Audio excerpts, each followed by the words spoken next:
మీ అందరికీ నా హృదయపూర్వక వందనాలండి. ఈరోజు మనం వాక్యాన్ని చదువుకుందాం. వాక్యాన్ని చదువుకునే ముందు ఒక చిన్న ప్రార్థన చేసుకుందాం. యేసయ్య ప్రభువా, మమ్మల్ని దీవించు తండ్రి. నీతో నేను ప్రార్థన పాటలు ఎన్నో జీవించుతున్నాను తండ్రి.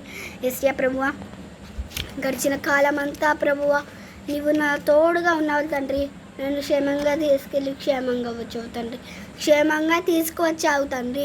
ప్లీజ్ తండ్రి, ప్లీజ్ తండ్రి, నన్ను క్షమించేయండి తండ్రి.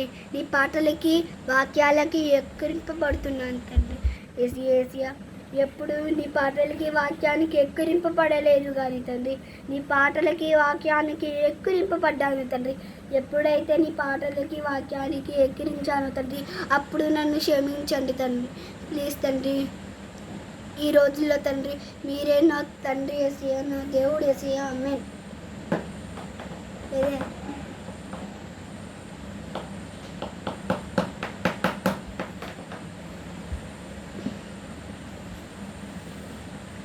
మీ అందరికీ నా వందనాలండి. ఇప్పుడు ఒక చిన్న వాక్యాలు చదువుకుందాం.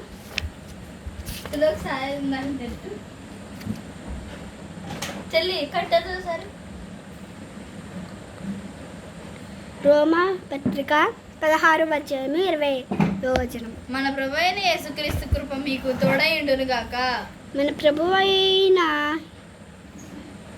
ప్రభువైన యేసుక్రీస్తు కృప మీకు తోడై ఉండును దాకా. ఆమేన్. ఈ వాక్యంలో దీనికి అర్థం ఏంటంటే, యెహోవా మనతో ఎప్పుడూ ఉంటాడు.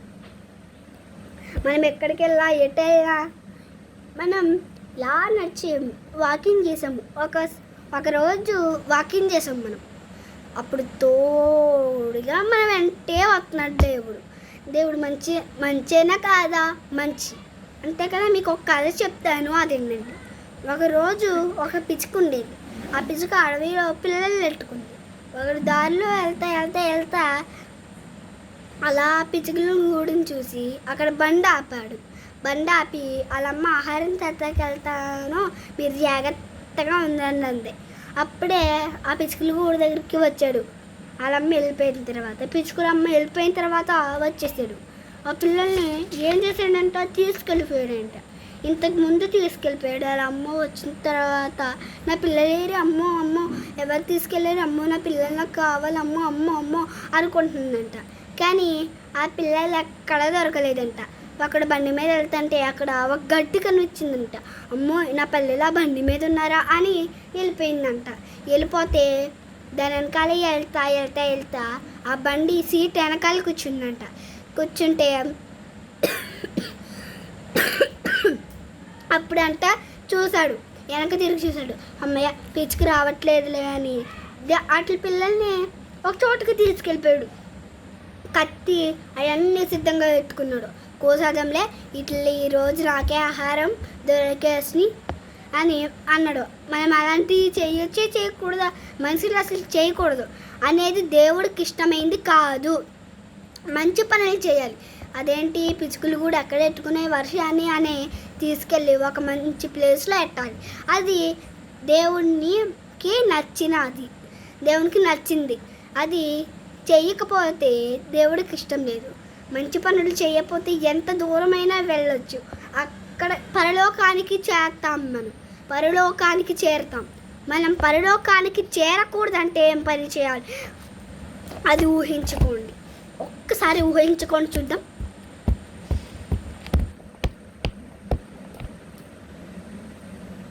మీరు ఊహించుకోవడానికి కూడా ఒక్క టైమే వస్తుంది. ఊహించుకోవాలి, ఒక్క టైం కూడా అయిపోతుంది. మీకున్న టైం కూడా వేస్ట్ చేసుకుంటున్నారు. ఉన్న టైం కూడా వేస్ట్ చేసుకుంటే ఇంకెలాగండి చెప్పండి? ఉన్న టైం కూడా వేస్ట్ అయిపోతుంది.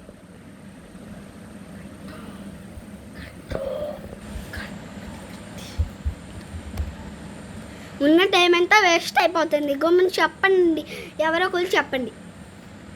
చెప్పారు ఒకరైనా. అది మంచి పనులు చేయాలి. మంచి పనులు చేస్తే మనకి జ్ఞానం వస్తుంది, బుద్ధి కూడా పెరుగుతుంది. బుద్ధి పెరగాలంటే ఏం చేయాలి? బుద్ధి పెరగాలి. మనం బలహీనతలుగా ఉన్నాం. బలహీనతలుగా ఉన్నాను.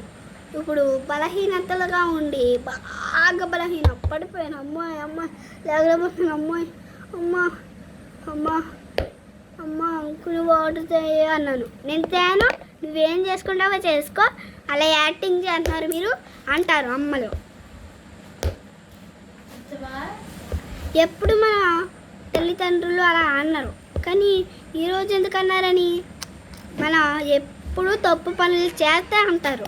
తల్లిదండ్రులు మనల్ని తిట్టారనుకోండి, ఎందుకు తిడతారో? తప్పు పనులు చేస్తే.